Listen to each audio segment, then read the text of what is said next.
Hi, in this video we're going to show you a tool you could use to debloat, tweak, and clean your computer.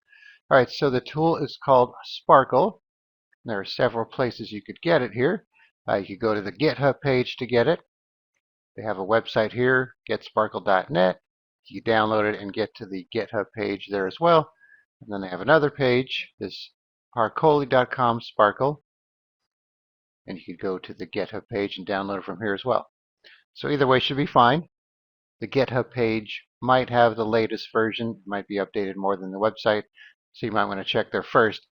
Alright, so once you install it, you just double click on the icon here. The first time you run it, you'll probably get one of those blue Windows pop-ups saying you sure you want to install this. You just click on More Info and OK. And of course, you'll have to be an admin to run this. And of course, just like with anything else, this is one of those use at your own risk things. Alright, so it first wants you to create a restore point, which you should do before using anything like this. I'm going to go ahead and do this real quick. All right, so the restore point is created here. All right, so we have your dashboard here with your CPU, GPU, memory information, system information, storage, and how many tweaks are available. And if you click on this button here, it'll just take you to the tweak section, which we're going to next. So you can search for tweaks, show them all. If you want to just kind of narrow them down, you can do that too. All right, so we're just going to go through a few of these here. So you can see there's icons on each one. If you kind of hover over them, it tells you what type of tool you're using here. And if you click on Docs, it'll open up a web page for that particular tool there. All right, so let's check out the Debloat Windows tool here. Click on Apply. So it has two methods here. There's a debloat script and a Raphael script. So let's do the Sparkle one just to test this one out here. You can see it's the recommended one. All right, so I'm recording at a low resolution, so things are kind of big on the screen here. So here are some features you can remove. So these are not all necessarily going to be on your computer. You can see we have all these. We don't want to remove Notepad, of course, or Paint, or Photos. Say Skype, not even sure if Skype's on here, or Solitaire, Spotify, Teams, all the Xbox. All right, let's click on Start Debloat. Right, so if this takes too long here, I'll pause the video and be back. All right, so that's done. All right, let's move on to this one. Let's just try this one out, for example, here. Turn on the Ultimate Power Plan. It's an easy one to check here, so let's go to Control Panel.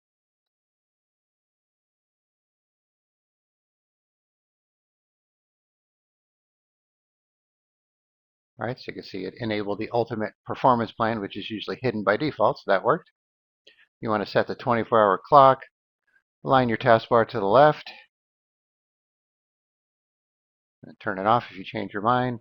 Get detailed blue screen error messages, disable background MS Store apps, disable Copilot, disable real-time Defender protection, dynamic ticking, fast startup, game bar, hibernation, location, lock screen tips. And down the line here, enable dark mode. So I'm just doing some of these ones that are easy to see the results for.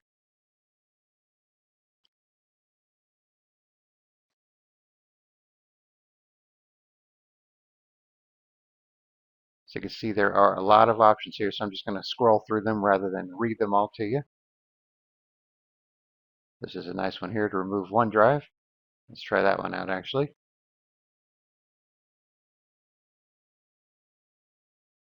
It says it's gone. I see it here though. So maybe that one didn't work. We still have the app here. Let's try that again, but this time we will kill OneDrive and then see if it works.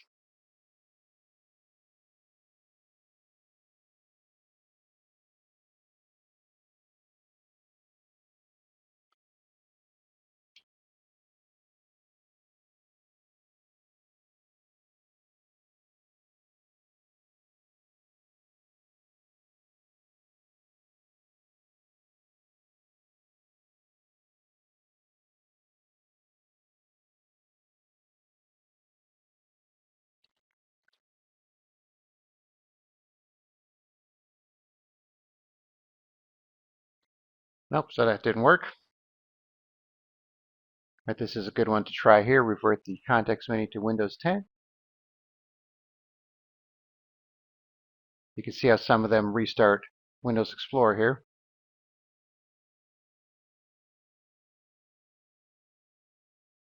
So we have our Windows 10 right-click context menu, so that one worked. I think it set PowerShell 7 as the default, so let's see what version we have now.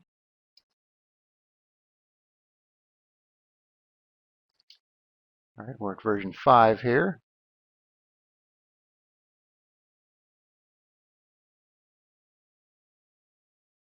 So it says it will install PowerShell 7 if it's not already installed. So this shouldn't have PowerShell 7 on it.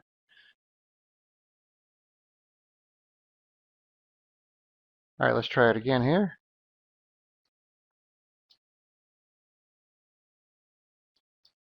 It still says 5, but if we go to the programs here, you can see it did install PowerShell 7. And we have an option down here. And if you come here, you could set this to PowerShell 7 manually. So it installed PowerShell, it just didn't set it to default. All right, then we have the set services to manual, so you might want to check the docs for this one.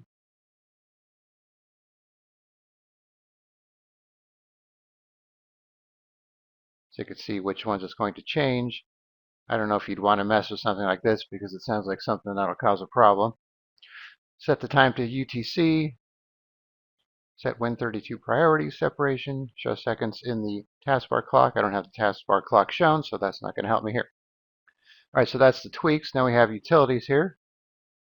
You see a little what's new page here. All right, we have a disk cleaner here. If we click on clean now, it'll just run the standard old school disk cleaner. We're going to skip that because there's another cleaner section here. Turn on storage sense or turn it off. View system information. Turn on fast startup. Change your Windows updates to default, manual disabled. Not sure if this is really going to work because Microsoft's pretty good at preventing you from blocking or disabling Windows updates.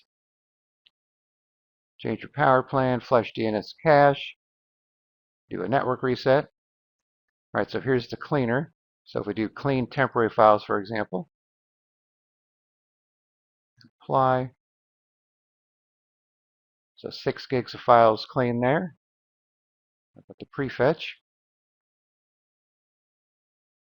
A little bit there. Windows Update Cleanup. 450K, so that's pretty small too. So that's a nice quick way to clear up some space. All right, then you can see our restore points here. So this is kind of scary because we made a restore point at the beginning here. All right, let's see if we could find them using the other method. All right, so it's turned off, so maybe that's why it didn't make it. So if your system restore is disabled, you're going to want to turn it on first before you even start using the program, and then you can create the restore point at the beginning then. So if your system restore is off and you choose the create restore point at the beginning, it's not going to make it because it's disabled. All right, DNS manager. So it's going to load the network information with our IP address. So if you want to change your DNS settings, let's say you want to change it to Google, you click on it, and then this will change it to these DNS servers, but we're not going to do that. And then you change it back to automatic right here if you want, which is probably what you have configured now. And then the custom DNS if you want to do that. All right, then we have apps. So you can search for apps here. So this computer has Firefox. So if I click on this and uninstall, let's see if it works. All right, let's go to our apps here.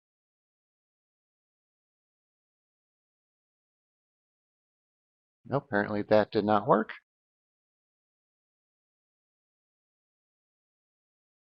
All right, so let's try installing something then.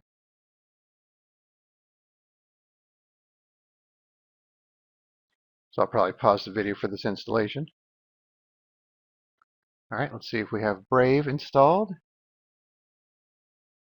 All right, so Brave is installed. So now let's try and remove Brave since we installed it using the tool here.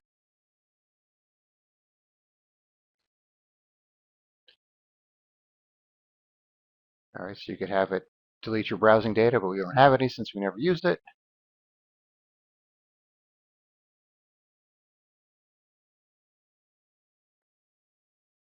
Okay, so let's check it out here. All right, so Brave is gone. All right, so it looks like this is better to use if you installed it using Sparkle, and then you'll have the option to reinstall it, not if you already installed it using the regular method. So you could try that out and see how it works for you. All right, so here's some of the other tools you could install.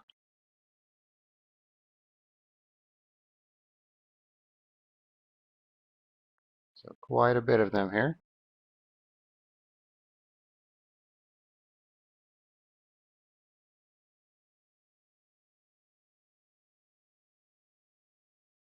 Okay, and then finally we have our settings here. If you want to change your theme, show your Sparkle activity on Discord, check for updates, make a profile, disable analytics, delete any of your backups, clear the Sparkle cache, show the icon, restart Explorer, and so on. All right, so that is your Sparkle overview. So it's pretty effective. It doesn't seem like everything works, but most of it does. So it might be something you want to check out. So once again, make sure your system restore is enabled, and then you might want to just make a system restore point the usual way first, rather than go through the app. So that's up to you. But definitely make sure you make a system restore point in case something goes wrong. All right, so I'll put a link in the description for the GitHub site, since like I said, that probably has the latest version on it. Then you just go to the releases here and download the setup and take it from there. All right, thanks for watching, and be sure to subscribe.